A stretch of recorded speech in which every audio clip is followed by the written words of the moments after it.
When you see a question like this, you might ask yourself, how can it possibly be even more confusing?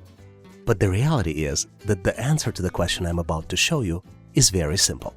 Let's look in more details. You're presented with the 3x3 matrix.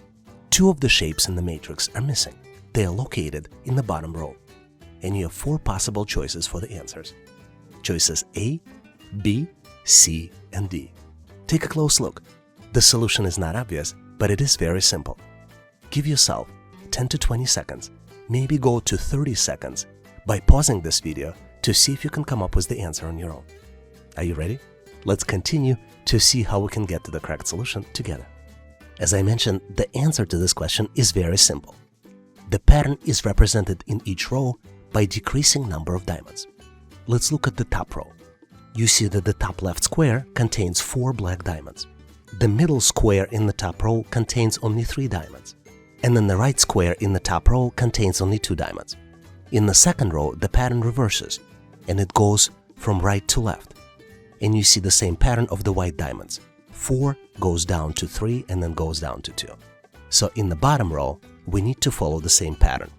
The pattern will be the number of diamonds decreasing from 4 to 2 among the gray diamonds. So the correct answer here is choice A. Hopefully you've nailed this question and now know how to answer similar problems in the test.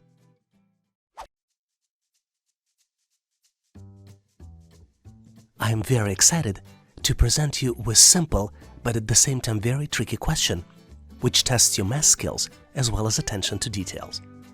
Florist has 77 beautiful plants.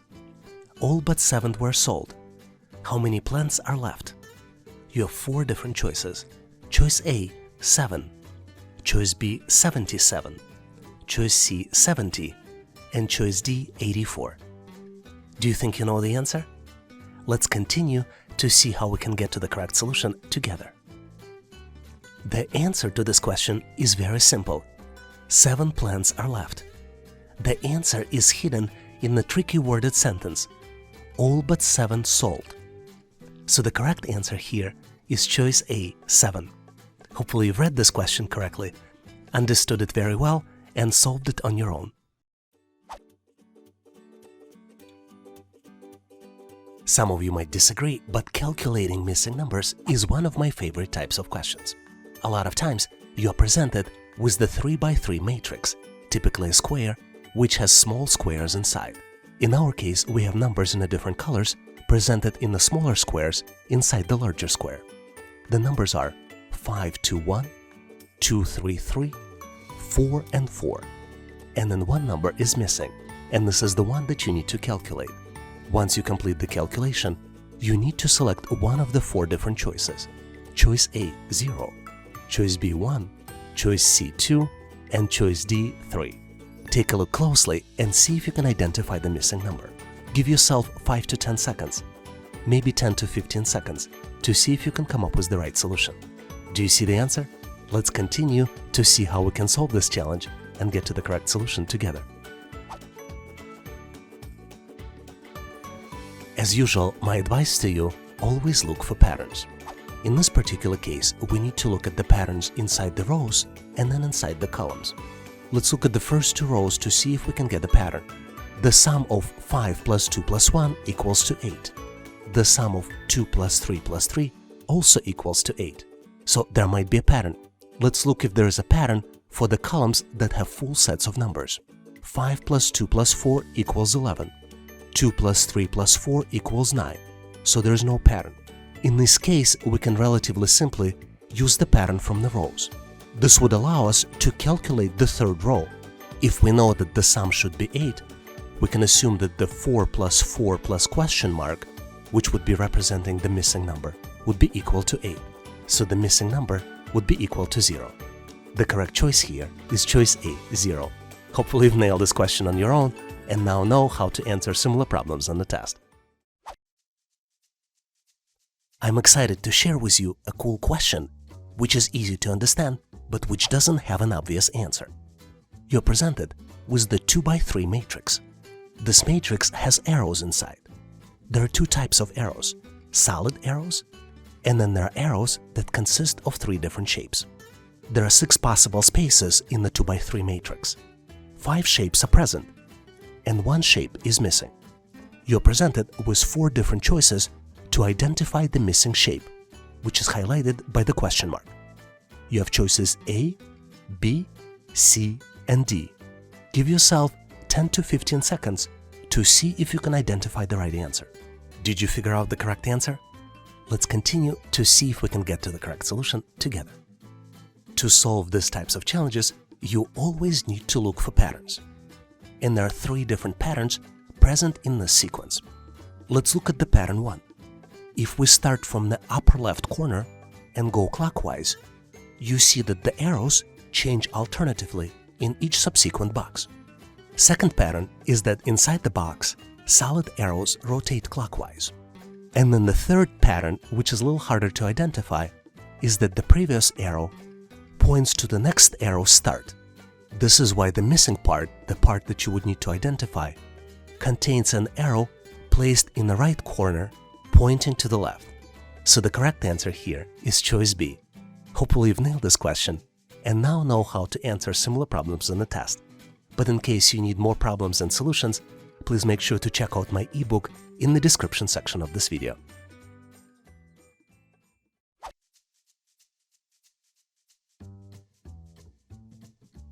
I had this question being asked as part of consulting job interview. How many seconds are there in a year? Take a look at the picture. It might give you a hint. Do you think you know the answer? Think of the logic. How would you calculate how many seconds are there in a year? Or maybe there is an alternative. Always try to think out of the box. This would be my hint to you. And give yourself 10 to 15 seconds. This is as much time as you might get answering these types of questions in the test. Now let's continue and get to the correct solution together. Obviously, this is a tricky question, and it challenges you in understanding of the word second. There are 2 meanings in the word second. One is second, for example, 1 minute has 60 seconds. But second one is second, where you have sequence of first and second. And the second meaning of the second is used in this particular question. So if we go back to the question, in the year there are 12 months, and there are 12 second days. 1 second day in each month. January 2nd, February 2nd, March 2nd, and etc. Hopefully you've nailed this question. It gives you some laugh, and you now know how to answer similar problems in the test.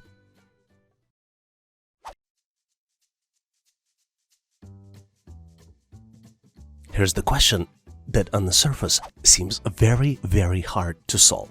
But in reality, the answer to this question is very simple. You're presented with 5 different squares. Squares 1 through 4 have shapes inside, and you need to determine the missing square 5. You're presented with 4 different choices: A, B, C, and D. Take a close look to see if you can come up with the correct answer.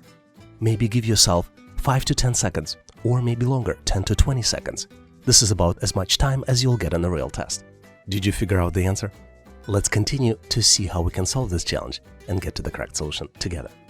As I mentioned, test writers are trying to trick you. And in this particular case, there is no pattern within the shape. It's all random. No matter how hard you try, you will not be able to determine any patterns among those small shapes. The pattern here is the decreasing number of shapes. If you look at the figure 1, it has 6 shapes. If you look at the figure 2, it has 5, 4, 3. So the answer for the figure 5, the number of inside shapes should be 2. So the correct answer here is choice C.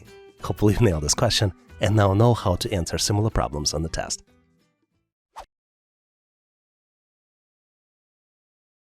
Here's another puzzling question you might find difficult to solve. You're presented with 4 triangles. Each triangle has a number in the corner, and you need to calculate one of the missing numbers in the upper corner of the black triangle. You have 4 different choices. You have choice A, 1, you have choice B, 2, you have choice C, 3, and you have choice D, 4. Can you determine the answer? Let's continue to see how we can solve this challenge together. Determining the pattern is the key to solving this challenge. For example, if you add up the numbers in the lower left corners, 6 plus 1 plus 1 plus 2 in all triangles, you will get to the sum of 10. Same thing happens when you add up the numbers in the bottom right corners of the same triangles. 2 plus 3 plus 0 plus 5 also equals 10. So same logic can be applied to the upper right corners of the triangles. As you can see, triangles are colored to confuse you. So you're only concentrated on the numbers inside of each triangle, but you're not looking across multiple triangles.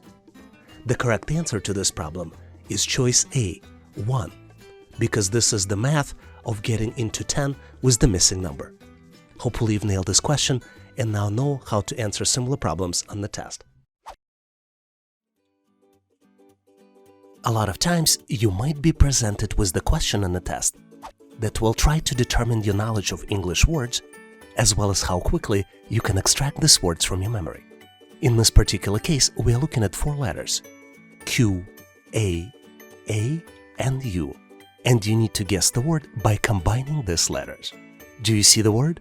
Give yourself 5 to 10 seconds to see if you can come up with the answer. Let's continue to see how we can get the correct answer together. As you might have figured out, the correct answer here is word aqua. The spelling of the final word is A-Q-U-A, and you can get to the correct answer by rearranging the letters on the screen. Hopefully you've nailed this question and now know how to answer similar problems in the test. Thanks for watching. If you liked the content, please give us a like and consider subscribing. Thank you for your endorsement, support, and patronage. Please also check out additional resources in the description section of this video. I also encourage you to check resources page on our website, howtoanalyzedata.net. Please leave your feedback, corrections, or suggestions in the comment section of this video. And all the best on your journey. I'll see you in my next video.